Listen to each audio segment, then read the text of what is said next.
বেসামরিক বিমান পরিবহন ও পর্যটন মন্ত্রণালয়ের প্রতিমন্ত্রী, সংসদীয় স্থায়ী কমিটির সভাপতি, মন্ত্রী পরিষদের সদস্যবৃন্দ, সংসদ সদস্যবৃন্দ, সহকর্মীবৃন্দ, সুধী মণ্ডলী, আসসালামু আলাইকুম। কক্সবাজার বিমানবন্দরের রানওয়ে সম্প্রসারণ প্রকল্পের উদ্বোধনী অনুষ্ঠানে উপস্থিত এবং ডিজিটাল মাধ্যমে সংযুক্ত সকলকে আমি স্বাগত জানাচ্ছি। আগস্ট মাস আমাদের শোকের মাস। আমি প্রথমে শ্রদ্ধা জ্ঞাপন করছি যার নেতৃত্বে আমরা একটি রাষ্ট্র পেয়েছি, জাতি হিসেবে মর্যাদা পেয়েছি। আমাদের মহান নেতা, সর্বকালের সর্বশ্রেষ্ঠ বাঙালি জাতির পিতা বঙ্গবন্ধু শেখ মুজিবুর রহমানের প্রতি সারা জীবন সংগ্রাম করেছেন এই বাঙালির জন্য, বাংলাদেশের জন্য, বাঙালির আর্থসামাজিক উন্নয়নের জন্য। ঘাতকের নির্মম বুলেটে শাহাদাত বরণ করেছেন আমার মা বেগম ফজিলাতুন্নেসা মুজিব, আমার ছোট 3 ভাই, ক্যাপ্টেন শেখ কামাল মুক্তিযোদ্ধা, লেফটেন্যান্ট শেখ জামাল মুক্তিযোদ্ধা এবং আমার ছোট্ট 10 বছরের ভাই রাসেল। আমার একমাত্র চাচা শেখ আবু নাসের মুক্তিযোদ্ধা। আবার সেই একই সাথে আমাদের পরিবারের আরও অনেক সদস্য 15 আগস্ট ঘাতকের নির্মম বুলেটে চিরতরে তারা হারিয়ে গেছেন। আজকের দিনে আমি তাদের প্রতি শ্রদ্ধা জানাচ্ছি। শ্রদ্ধা জানাই জাতির পিতার ডাকে সাড়া দিয়ে অস্ত্র তুলে নিয়ে যুদ্ধ করে যারা বাংলাদেশের মানুষের মুক্তি এনেছিল এবং স্বাধীনতা অর্জন করেছিল সেই সকল শহীদদের প্রতি এবং আমার পাকিস্তানি হানাদার বাহিনীর হাতে নির্যাতিত আমার মা বোনদের প্রতি।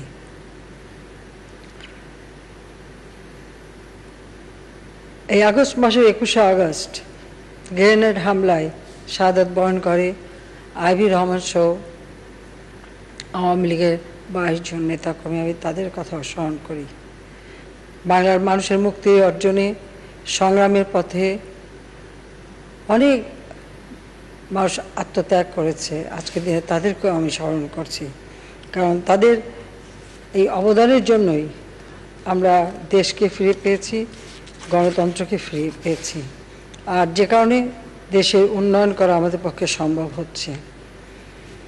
কারণ জাতিপিতা একটা স্বপ্ন নিয়েই এই দেশকে গড়তে চেয়েছিলেন এবং তার স্বাধীনতা অর্জনের পিছনে লক্ষ্যই ছিল বাংলাদেশটা উন্নত সমৃদ্ধ হবে এবং বিশ্বের বুকে মর্যাদার সাথে মাথা উঁচু করে দাঁড়াবে। কিন্তু মুক্তিযুদ্ধে বিজয়ের পর মাত্র 3.5 বছর তিনি সময় পেয়েছিলেন, হাতে সময় ছিল না, সময় দেয়নি। কিন্তু এই 3.5 বছরের মধ্যে বাংলাদেশকে একটা স্বল্পোন্নত রাষ্ট্র হিসেবে তিনি প্রতিষ্ঠা করে দিয়ে গিয়েছিলেন। কিন্তু এরপরে যারা অবৈধভাবে সংবিধান লঙ্ঘন করে এবং মার্শাল জারি করে ক্ষমতা দখল করে, একের পর এক যে ক্ষমতা দখলের পালা, 21টা বছর এদেশের মানুষের জীবন থেকে হারিয়ে যায়। 21টা বছর এদেশের মানুষের জীবনের কোনো উন্নয়নের দিকে যারা ক্ষমতা এসেছে তা তাকায়নি।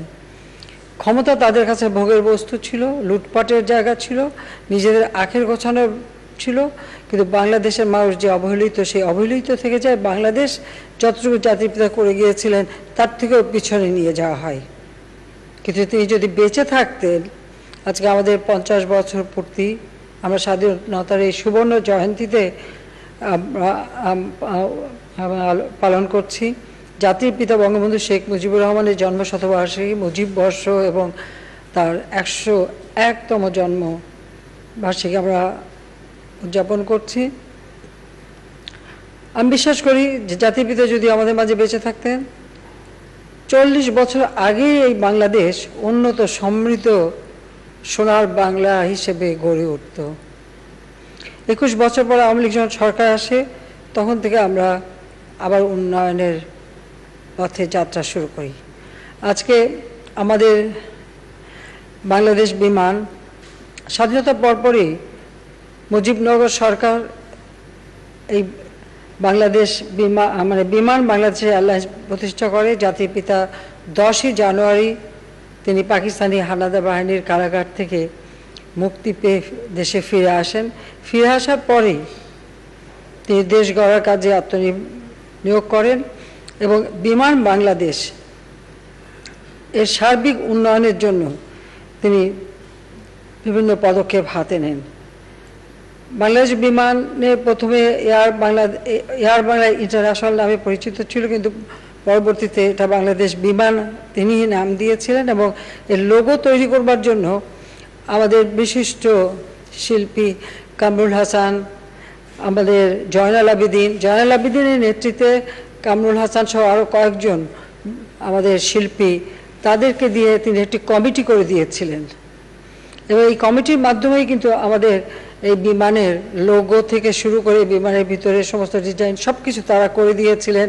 বা সব বলতে গেলে সমস্ত কিছু করার সময় তিনি কিন্তু জাতির পিতা একটা বিষয় ছিল যে তিনি কারা এ ব্যাপারে পারদর্শী, কারা করতে পারে এবং বাংলাদেশের জন্য যেন একটা সুচিন্তিত লোগো হয় বা সেইভাবে প্ল্যান প্রোগ্রাম করা হয়, সেই ব্যবস্থা তিনি নিয়েছিলেন। এবং সেই সময় আমাদের একদিকে তিনি যুদ্ধবিধ্বস্ত দেশ গড়ে তুলছেন, অপরদিকে আমাদের বাংলাদেশ বিমান চালানোর জন্য তিনি, যেখানে কোনো রিজার্ভ মানি ছিল না, কারেন্সি নোট ছিল না, গোলা খাদ্য ছিল না, তারপরেও বন্ধু প্রতিম দেশগুলি যারা আমাদের মুক্তিযুদ্ধে সহযোগিতা করেছিল তাদের সাথে নিয়ে তিনি এই প্রতিষ্ঠান গড়ে তোলেন এবং 12টি উড়োজাহাজও সংগ্রহ করা হয়। এবং বিভিন্ন দেশে যেমন Sylhet, Chattogram, Jashore, Ishwardi, Cox's Bazar, London, Kolkata, Bangkok, Dubai, Kathmandu বিভিন্ন জায়গায় কিন্তু চালু করেন। রেঙ্গুন, আবুধাবি ও মুম্বাই রুটে ফ্লাইট চালুর উদ্যোগ নিয়েছিলেন। যাও, এরপরে আমাদের দেশের আসলে কোনো উন্নতি হয়নি। আমি একটা কথাই বলবো, আপনারা যদি কেউ একটু স্মরণ করেন 96 সালে আওয়ামী লীগ সরকার গঠন করে 21 বছর পর, তার পূর্বে যারা ক্ষমতায় ছিল যে 21টা বছর, ঢাকা এয়ারপোর্টের কথা যদি চিন্তা করেন, একটু স্মরণ করে দেখবেন বা একটু পুরনো ছবি দেখবেন কি অবস্থাটা তখন ছিল। যতটুকু জাতিপিতা করে গেছেন সেটুকুই, তারপরে আর এটা যে কোনো উন্নতি করা যায় সেটা আর তারা কোনো রকম ব্যবস্থা নেয়নি। জাতির পিতা বঙ্গবন্ধু শেখ মুজিব 1973 সালের 21শে সেপ্টেম্বর আন্তর্জাতিক সিভিল এভিয়েশন সংস্থার সদস্য পদ অর্জন করে। বাংলাদেশকে তিনি আন্তর্জাতিক সিভিল এভিয়েশনের সংস্থার একটা সদস্য করে দিয়ে যান। সেই সাথে নেদারল্যান্ড, আফগানিস্তান, রাশিয়া, যুগোস্লাভিয়ার সঙ্গে দ্বিপাক্ষিক বিমান চলাচল চুক্তিও স্বাক্ষর করেছিলেন। অর্থাৎ যতটুকু তার পক্ষে অল্প সময় করার কথা ছিল তিনি সেটা করে দিয়ে যান। এবং তিনি একটা কথা বলতেন যে বাংলাদেশের ভৌগোলিক অবস্থানটা এমন, বাংলাদেশ হবে প্রাচ্যের সুইজারল্যান্ড। কারণ আপনারা জানেন যে ইউরোপের এক প্রান্ত থেকে অন্য প্রান্তে পৌঁছাতে হলে কিন্তু সুইজারল্যান্ডের উপর দিয়ে যেতে হয় বা ভিতর দিয়ে যেতে হয়। সুইজারল্যান্ডের অবস্থানটা এরকম, একটা শান্তির দেশ। আমাদের ভৌগোলিক যে অবস্থানটা, সেই অবস্থানটা বিবেচনা করে জাতির পিতা বঙ্গবন্ধু শেখ মুজিব বলতেন বাংলাদেশ হবে প্রাচ্যের সুইজারল্যান্ড, অর্থাৎ প্রাচ্য ও পাশ্চাত্যের মধ্যে একটা সেতু বন্ধ এই বাংলাদেশ রচনা করতে পারি, সেই সুযোগটা আমাদের রয়েছে। কারণ ইন্টারন্যাশনাল এয়ার রুট আমাদের এই বাংলাদেশের উপর দিয়ে যাচ্ছে, আর বিশেষ করে কক্সবাজারের উপর দিয়ে যাচ্ছে। আর তাছাড়া কক্সবাজারের প্রতি তার একটা আলাদা আকর্ষণ ছিল। আসলে তিনি তো জেলখানায় থাকতেন বেশিরভাগ সময়, কিন্তু যখন তিনি জেলের বাইরে থাকতেন তখন প্রতি বছর শীতকালে আমাদেরকে নিয়ে একবার কক্সবাজার বেড়াতে যেতেন। তখনকার কক্সবাজারের অবস্থা এরকম ছিল, তখন ছোট ছোট কটেজ ছিল, মাটির ঘর ছিল, সে কটেজ ভাড়া করে থাকতে হতো।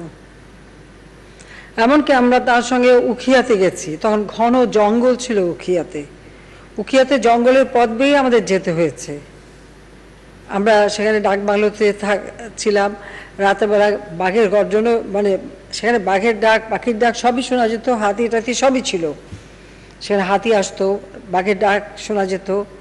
এত ঘন মানে জঙ্গল সেখানে ছিল, যদি এখন আসে তার চিহ্ন মাত্র নেই। কিন্তু প্রতি বছর কিন্তু তিনি যেতেন। কক্সবাজারের সামনে আপনারা যে বড় ঝাউবনটা দেখেন, সেটাও কিন্তু বঙ্গবন্ধু শেখ মুজিবুর রহমানের উদ্যোগেই করা।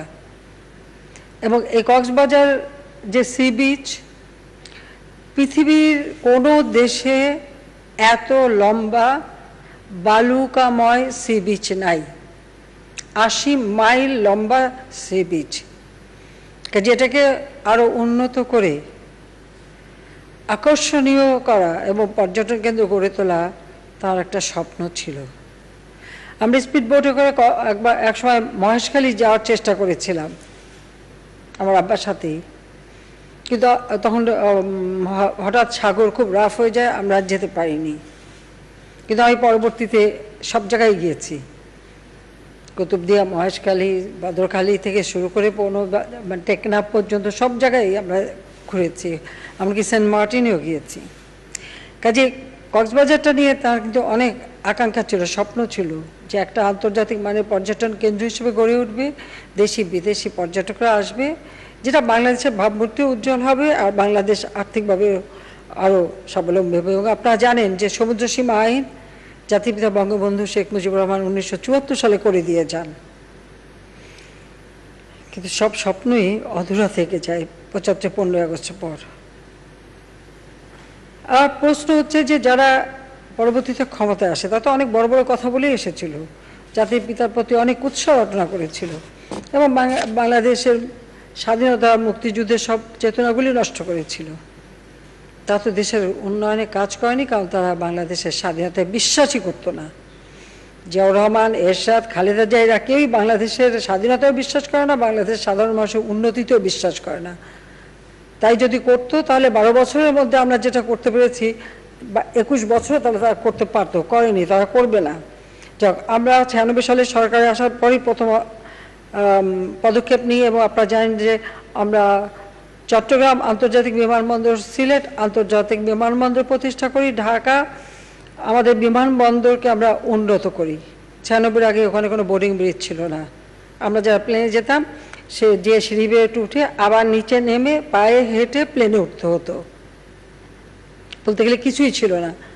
কারো যদি মানে শখ থাকেও সে তখনকার ছবি টবি জোগাড় করে দেখতে পারেন কী অবস্থাটা ছিল। 96 সালে আসার পর আমরা এটা উন্নয়ন শুরু করি। এখানে কার পার্কিং থেকে শুরু করে বোর্ডিং ব্রিজ থেকে শুরু করে সমস্ত সম্প্রসারণের কাজ আমরা বাস্তবায়নের কাজ শুরু করি, যদিও আমরা শেষ করে যেতে পারিনি, তাই হয়তো পাথর লাগাতেও পারিনি, উদ্বোধনও করতে পারিনি। আমার পরবর্তী সরকার খালেদা জিয়া সেই পাথর লাগায়, কিন্তু কাজটা কিন্তু আওয়ামী লীগের নেওয়া, আওয়ামী লীগের করা। যাই হোক, আমরা দ্বিতীয়বার যখন সরকারে আসি তখন থেকে আমরা বিভিন্ন পদক্ষেপ হাতে নিই যে কিভাবে আমাদের এই এয়ারপোর্টকে আরও উন্নত করা যায়, আমরা সেই পদক্ষেপ নিয়েছি।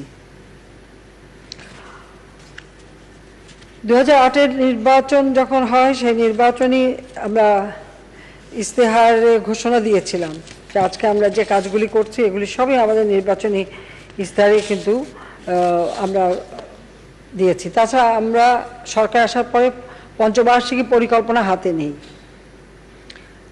আমাদের দীর্ঘমেয়াদী কতগুলি পরিকল্পনা, যেমন প্রেক্ষিত পরিকল্পনা আমরা নিয়েছি 2010 থেকে 2020, এরপর আমরা 2021 থেকে 2041। 41-এ বাংলাদেশ কেমন হবে তার একটা রূপরেখা আমরা তৈরি করে দিয়েছি এবং তারই ভিত্তিতে আমরা পঞ্চবার্ষিকী পরিকল্পনা বাস্তবায়ন করে যাচ্ছি। এই পঞ্চবার্ষিকী পরিকল্পনা আমরা যেটা 8ম পঞ্চবার্ষিকী পরিকল্পনা, সেখানে কিন্তু আমরা উল্লেখ করেছি এবং আমাদের নির্বাচন যে ইশতেহার আমরা দিয়েছিলাম 2018 সালের নির্বাচনে, সেই ইশতেহারে আছে, সেখানে আমরা প্রতিশ্রুতি দিয়েছি যে রাজশাহী, সিলেট, চট্টগ্রাম, বরিশাল বিমানবন্দরকে আমরা উন্নত করব, ঢাকা শাহজালাল বিমানবন্দরে 3rd টার্মিনাল নির্মাণ, নতুন রাডার স্থাপন, জেট ফুয়েল যেন পাইপলাইনের মাধ্যমে চলে আসে, সেই পাইপলাইন নির্মাণ এবং কক্সবাজারকে আরও সুপরিসর বিমান যেন নামতে পারে আন্তর্জাতিক পর্যায়ে সমস্ত পরিবহন বা যাত্রী পরিবহন যত বিমান নামতে পারে সেইভাবে কক্সবাজার এয়ারপোর্টটাকে আমরা উন্নত করব। এবং আমরা আমাদের মনে এটাই ছিল যে এটাকে আমরা একটা আন্তর্জাতিক মানের বিমানবন্দর করব। তাছাড়া চট্টগ্রাম থেকে কক্সবাজার পর্যন্ত মেরিন ড্রাইভ তৈরি করে দেওয়া হবে, তাতে যেমন সমুদ্র জলোচ্ছ্বাস থেকে এই অঞ্চলগুলি বাঁচবে, আবার এটা দৃষ্টিনন্দনও হবে, পর্যটকদের জন্য সুবিধা, সব দিক থেকে উন্নত হবে। কিছুটা আমরা মেরিন ড্রাইভ করেছি, আরও কাজ আমরা করে যাচ্ছি। পাশাপাশি কক্সবাজার পর্যন্ত রেল লাইন করা, আপনারা জানেন রেল লাইনের কাজ শুরু হয়ে গেছে। কক্সবাজারের রাস্তাটাকেও আন্তর্জাতিক মানের উন্নত রাস্তা হিসেবেও আমরা তৈরি করে দিচ্ছি চট্টগ্রাম থেকে কক্সবাজার। তাছাড়া মহেশখালীতে আমাদের বিভিন্ন প্রকল্প, আর এই বিমানবন্দরের রানের সম্প্রসারণ বা বিমানবন্দরকে উন্নত করবার জন্য আপনারা জানেন যে 91 সালে ঘূর্ণিঝড়, সেই সময় বহু মানুষ মানে একেবারে গৃহহারা, এবং এই ঘূর্ণিঝড়ের ফলে তারা সম্পূর্ণ নিঃস্ব হয়ে যায় এবং এই কক্সবাজারের একটা এলাকায় এসে তারা বস্তি বানিয়ে থাকতো। অর্থাৎ জলবায়ু পরিবর্তনের অভিঘাতে যারা ক্ষতিগ্রস্ত মানুষ, তাদেরকে পুনর্বাসনের জন্য এই কক্সবাজারের খুরুশকুল, সেখানে আমরা ফ্ল্যাট বাড়ি নির্মাণ করে তাদেরকে সেখানে আমরা থাকার ব্যবস্থা করে দিচ্ছি। ইতিমধ্যে বেশ কয়েকশো পরিবার গেছে, আরও বাকিদেরকে আমরা নিয়ে যাচ্ছি। পাশাপাশি ওখানে এরা শুটকি বানাতো, শুটকি বিক্রি করতো। কক্সবাজার এয়ারপোর্টে নামলেই শুটকির গন্ধ পাওয়া যেত কাজে, কিন্তু তাদেরকে আমরা খুরুশকুলে নিয়ে গেছি, সেখানে একটা শুটকির হাট, আধুনিক একটা শুটকির হাটও আমরা করে দেব, সেটাও আমাদের চিন্তা আছে। সেটাও একটু দৃষ্টিনন্দন হবে, যেন পর্যটকরা সেটাও দেখতে পারে, শুটকির গন্ধ পাবে না কিন্তু দেখতে পারবে। সেইভাবে আধুনিক একটা শুটকি বাজারও করার ইচ্ছা আমার রয়েছে। এভাবে নানা পরিকল্পনা কিন্তু আমরা হাতে নিয়েছি কক্সবাজার নিয়ে। তাছাড়া কক্সবাজার থেকে একবার টেকনাফ পর্যন্ত এবং আমাদের সেন্ট মার্টিন, শাহপরীদ্বীপ সবগুলি যাতে উন্নত হয়, আমাদের পর্যটকদের যেন আকর্ষণ করতে পারে তার ব্যবস্থা করা। সেই সাথে সাথে সেখানে যেহেতু এই যে মানে স্যান্ডি বিচ যাকে বলে, এটা খুব কম আছে পৃথিবীতে, সেখানে আমরা বিদেশিদের জন্য স্পেশাল জোন করে দেব, যেখানে শুধু বিদেশিরা আসতে পারবে এবং তারা যেতে পারবে, তারা তাদের মতো করে যেন তারা উপভোগ করতে পারে, সেই ব্যবস্থাটাও করে দেওয়ার আমাদের পরিকল্পনা আছে। আর এই এয়ারপোর্টটা সম্প্রসারণ হলে পরে আমি মনে করি যে পাশ্চাত্য থেকে প্রাচ্যে বা প্রাচ্য থেকে পাশ্চাত্যে যত প্লেন যাবে তাদের রিফুয়েলিংয়ের জন্য সব থেকে বেশি একটা সুবিধাজনক জায়গা হবে এই কক্সবাজার। কারণ এক এক সময় পৃথিবীর এক একটি জায়গা কিন্তু ওঠে, একসময় হংকং, তারপরে সিঙ্গাপুর, ব্যাংকক, এখন দুবাই, কিন্তু আমি বলতে পারি যে ভবিষ্যতে কক্সবাজারটাই হবে সব থেকে গুরুত্বপূর্ণ জায়গা, যেটা খুব স্বল্প সময় এখানে এসে নামতে পারবে, রিফুয়েলিং করতে পারবে, যেতে পারবে। আর পাশাপাশি আমাদের এত চমৎকার করে আমরা কক্সবাজারকে সাজাবার পরিকল্পনা নিয়েছি, এবং সোনাদিয়াতে আমরা ইকো পার্ক করে দেব, যেটা সম্পূর্ণ ন্যাচারাল বিউটিটা থাকে, ন্যাচারাল জিনিসগুলি থাকে সেখানে, বিভিন্ন ধরনের যে জীব জন্তু বা যা কিছু আছে, সামুদ্রিক যে শামুক ঝিনুক থেকে সেরকম সামুদ্রিক যে সমস্ত স্পেসেস আছে সবগুলি যেন রক্ষা পায়, তাই মানুষ যেন যে ওখানে উপভোগ করতে পারে, সেই ব্যবস্থাটাও আমরা করে দিচ্ছি। এবং মহেশখালী তখন আমাদের গভীর সমুদ্র বন্দরে রূপান্তর হয়ে গেছে এবং এটা আরও উন্নত হচ্ছে, এবং আমাদের ওখানে স্পেশাল ইকোনমিক জোনও করা হবে টেকনাফে, এবং সেই সাথে সেখানেও আমরা আরও পর্যটন কেন্দ্র করবো। এভাবে অনেক পরিকল্পনা আমাদের রয়েছে, কাজে সেইভাবে আমরা এই এলাকাটাকে উন্নতি করতে চাই। কারণ কক্সবাজার জাতির খুব একটা প্রিয় জায়গা ছিল, পুরনো যারা এখনও আছেন যে আপনারা জানেন যে প্রতি বছরই উনি জেলের বাইরে থাকলে কিন্তু প্রতি বছর একবার যেতেন, আমরাও যেতাম। যাই হোক, আমি ওইটুকু বলতে চাই যে আজকে আমরা আমাদের সার্বিকভাবে বাংলাদেশের ভৌগোলিক অবস্থানটাকে সামনে রেখে যোগাযোগের সাথে মানে সারা বিশ্বের সাথে যোগাযোগের একটা কেন্দ্রবিন্দুতে আমরা পরিণত করতে চাই আমাদের দেশটাকে, যেটা আর্থিকভাবেও আমাদের দেশ অনেক বেশি লাভবান হবে।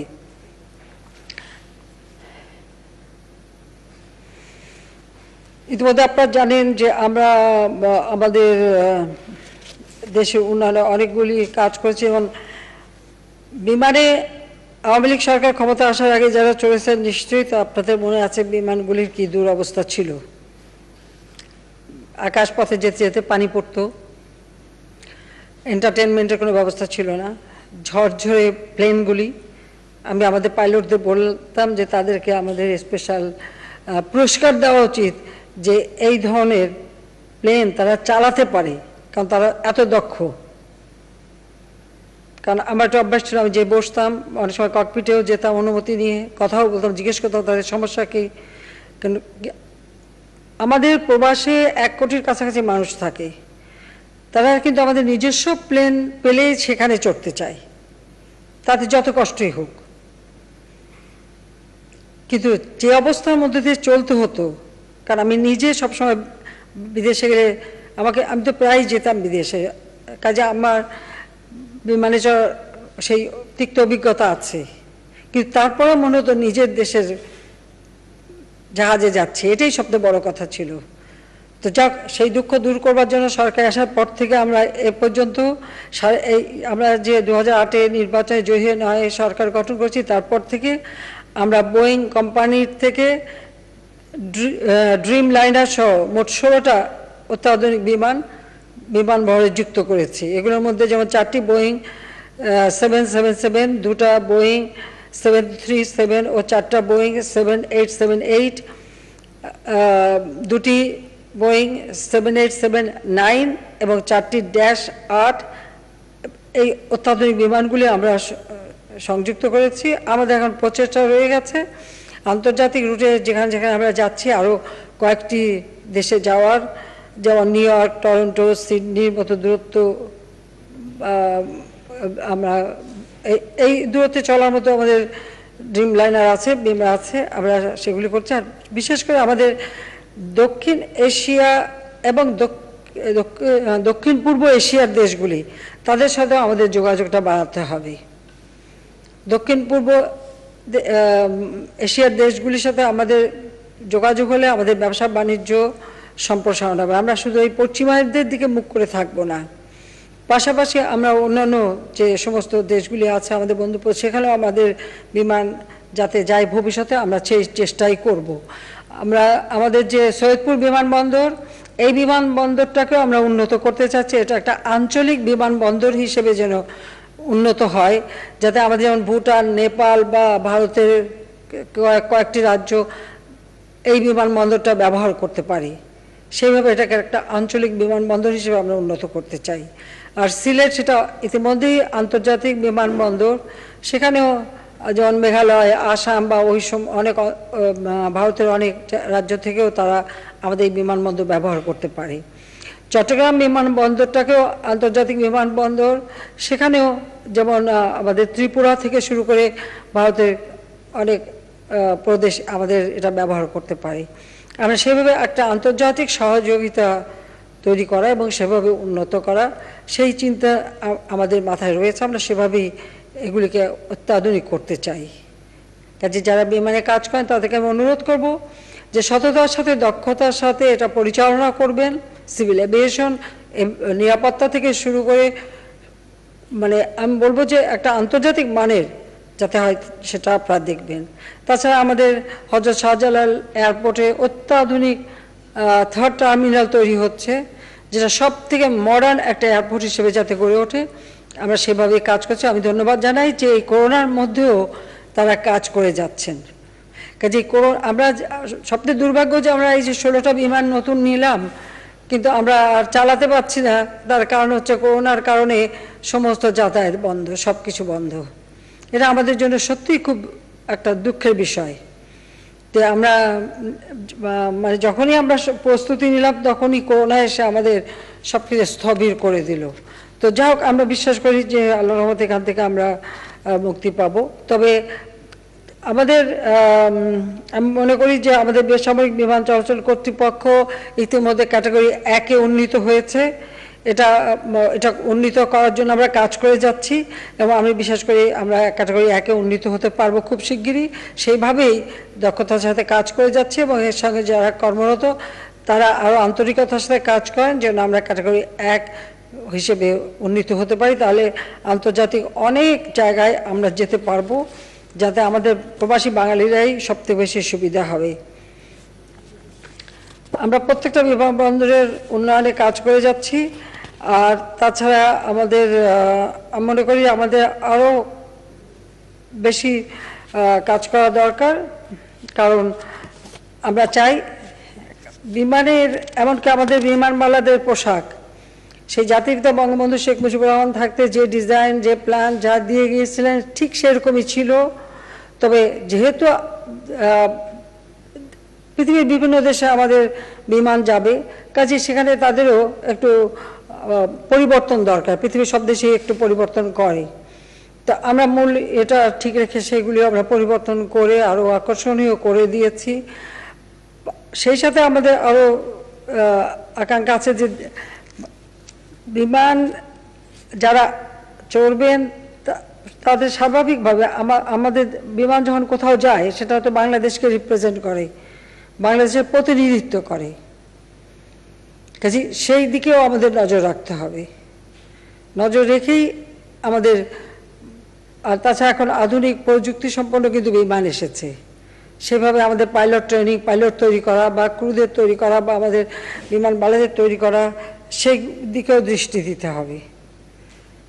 আমাদের যাত্রীরা এসে যেন অনেকক্ষণ বসে থাকতে না হয় সেটার ব্যবস্থা করতে হবে। এবং আপনারা জানেন যে শাহজালাল বিমান বন্দরের সাথে রেলের সংযোগ করবার জন্য একটা আন্ডারপাস করে সে সংযোগটা আমরা করতে চাচ্ছি। আমাদের যে মেট্রো রেল, আমরা ইতিমধ্যে মেট্রো রেলের কাজ আপনারা জানেন অনেকাংশে এগিয়ে গেছে। এই মেট্রো রেলের লাইনটা আমি সম্প্রসারণ করে, যেটা বাংলাদেশ ব্যাংক পর্যন্ত করার কথা, সেটা কিন্তু আমি ইতিমধ্যেই আমাদের কমলাপুর রেল স্টেশন পর্যন্ত সম্প্রসারণ করার ব্যবস্থা নিয়েছি। এখানে কমলাপুর রেল স্টেশন পর্যন্ত যদি সম্প্রসারণ হয়ে যায় তো সেখান থেকেও যাত্রীরা সরাসরি একেবারে বিমানবন্দরে চলে যেতে পারবে, কাজে সেখান থেকে সহজেই যাতে তারা যেতে পারে সেইভাবেই মানে আন্ডারগ্রাউন্ড রাস্তা করে দিয়ে আমরা ব্যবস্থা করতে পারি। তাতে আমাদের হাজিরা যে হাউস ক্যাম্পের থেকে যাওয়া থেকে শুরু করে সব দিক থেকেই সুবিধা হবে, আর রাস্তায় চলাচল অ্যাক্সিডেন্ট কমে যাবে, অনেক সুযোগ সৃষ্টি আছে। তো সেভাবে অনেক অনেক উন্নয়নের কাজ আমাদের করতে হবে, সেটা আমরা করব। তা আজকে আমরা এখানে উপস্থিত হয়েছি কক্সবাজারের রানওয়ে সম্প্রসারণ।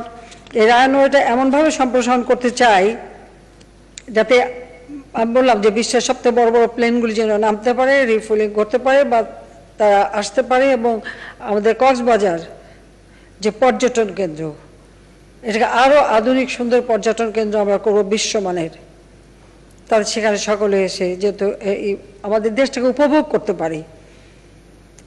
আর তাছাড়া এটা হলে পরে আমরা আর্থিকভাবে অনেক সচ্ছল হব, সেটার দিকেও আমাদের দেখতে হবে। আর একটা নতুন জিনিস আমরা করে দিচ্ছি যে আমরা সাগরের মাঝে নিয়ে যাচ্ছি রানওয়ের কিছুটা সম্প্রসারণ। আমি ধন্যবাদ জানাই যারা এখানে সাহস করে কাজ করেছেন তাদেরকে, যে অনেকের অনেক দ্বিধা ছিল, অনেকের কথা ছিল, আর আমাদের পরিবেশবিদ কিছু আছে যা কিছু পায় তার উপরে লাফ দিয়ে পড়ে, কোনো কিছু আগে মতো বুঝে টুঝে না, কিন্তু তাদের হচ্ছে প্রতিবাদ করাটাই একটা বড় কথা। তো যাও, সেগুলি সব কিছু মোকাবেলা করেই আজকে আমরা এই কাজটা, সম্প্রসারণের কাজটা শুরু করতে যাচ্ছি। তা এই রানওয়ে সম্প্রসারণে আমি মনে করি যে এটা আমরা যে ওয়াদা জনগণের কাছে দিয়েছিলাম সেটার আরও একটা ধাপ আমরা এগিয়ে নিয়ে যাচ্ছি। তা এই রানওয়েটা ৯,০০০ ফুটের ছিল, এর আরও ১,৭০০ ফুট এখানে যুক্ত হচ্ছে, তার সাথে আরও বর্ধিত আকারে যেমন pavement, field lighting system, geometric ও স্ট্রাকচারাল ডিজাইন, ড্রয়িং, ডকুমেন্ট প্রণয়ন সবই করা হয়েছে। আর এখানে অনেক কাজ করতে হচ্ছে আমি জানি, সেখানে যে ভূমি উন্নয়ন করা, রানওয়ে বৃদ্ধি করা, runway turning pad, shoulder, overrun, service road ইত্যাদি নির্মাণ, বাঁধ রক্ষা সেটাও সুরক্ষিত করতে হবে, কারণ বে অফ বেঙ্গল এমনিতেই খুব রাফ সি অনেক বেশি, তো সেখানে আরও ভালোভাবে এটা রক্ষার কাজ করতে হবে। তাছাড়া নিরাপত্তা প্রাচীর, এয়ারফিল্ড গ্রাউন্ড লাইটিং সিস্টেম সহ সব পূর্ত কাজগুলি এবং দেশে প্রথমবারের মতো আধুনিক প্রযুক্তি দিয়ে এই যে জলভাগের উপরে আমরা রানওয়ে নির্মাণ করলাম, এটাও একটা দৃষ্টিনন্দন। আমি তো মনে করি আমাদের অনেকে এটাই দেখতে যাবে যখন এই কাজটা শেষ হবে। কাজে সব কিছু দিয়ে চমৎকারভাবে কাজ করেছেন যারা, সবাইকে আমার আন্তরিক ধন্যবাদ জানাচ্ছি যে আপনারা অত্যন্ত এই কাজ করবার সাহস নিয়েছেন এবং কাজ শুরু করতে যাচ্ছেন। সেজন্য সবাইকে আমি ধন্যবাদ জানাই। আমি আশা করি যে যে সময়টা আমরা নির্দিষ্ট করেছি সেই নির্ধারিত সময়ের মধ্যেই এই কাজ আপনারা সম্পন্ন করতে পারবেন। করোনার মধ্যেও কাজ আপনারা করেছেন, সেজন্য আমি ধন্যবাদ জানাচ্ছি। আমরা সরকারে আসার পরে আপনারা জানেন যে বিমানকে আন্তর্জাতিকভাবে গ্রহণযোগ্য করবার জন্য বা নিজেদের সব যাত্রী সেবা বৃদ্ধি করার জন্য আমরা বিমান চলাচল কর্তৃপক্ষ আইন 2017 প্রণয়ন করেছি। আকাশপথে পরিবহন মন্ট্রিল কনভেনশন আইন 2020 সহ বেশ কিছু আইন ও সংশ্লিষ্ট বিধিমালা ইতিমধ্যে আমরা প্রণয়ন করে দিয়েছি, যা আন্তর্জাতিক মানের হলে পরে মানুষ এগিয়ে আসবে। করোনা ভাইরাসের মাধ্যমেও আমরা দেশকে এগিয়ে নিয়ে যাচ্ছি, দেশ এগিয়ে যাচ্ছে। আমরা আশা করি সবাই স্বাস্থ্যবিধি মেনে চলবেন এবং বাংলাদেশকে আমরা জাতির পিতার যে স্বপ্ন ছিল সেই স্বপ্ন যেন আমরা পূরণ করতে পারি। আমি দীর্ঘমেয়াদী পরিকল্পনা দিয়ে যাচ্ছি। 2100 বছরের ডেল্টা প্ল্যান করে দিয়েছি। 2041 সালের মধ্যে উন্নত বাংলাদেশ হবে, সেটা আমরা করেছি। আমাদের নির্বাচনী ইস্তেহার 2008-এ আমরা ঘোষণা দিয়েছিলাম। বাংলাদেশ আমরা রূপকল্প ঘোষণা দিয়েছিলাম যে 2021 সালের মধ্যে বাংলাদেশ মধ্যম আয়ের দেশ হবে। আজকে আমরা উন্নয়নশীল দেশের মর্যাদা পেয়েছি। কাজে এটাকে ধরে রেখে আমাদেরকে উন্নত দেশে এগিয়ে যেতে হবে এবং ইনশাআল্লাহ আমরা তা করতে পারবো বলে আমি বিশ্বাস করি। তো সবাইকে আমি আন্তরিক ধন্যবাদ জানাই ধৈর্য ধরে আমার বক্তব্য শোনার জন্য। অনেক চিন্তা পরিকল্পনা আমাদের রয়েছে, আর বিশেষ করে কক্সবাজার নিয়ে তো আরও বেশি। কক্সবাজার হবে বিশ্বের সর্বশ্রেষ্ঠ সি বিচ এবং পর্যটন কেন্দ্র এবং অত্যন্ত আধুনিক শহর। সেইভাবে পুরো কক্সবাজারটাকে আমরা উন্নত সমৃদ্ধ করব। সকলের সহযোগিতা কামনা করি। সবাই ভালো থাকেন, সুস্থ থাকেন আর স্বাস্থ্য সুরক্ষা মেনে চলেন, সেটা বলেই আমি কক্সবাজার রানওয়ে সম্প্রসারণ প্রকল্পর শুভ উদ্বোধন আমি ঘোষণা করছি এবং সবাইকে ধন্যবাদ জানাচ্ছি।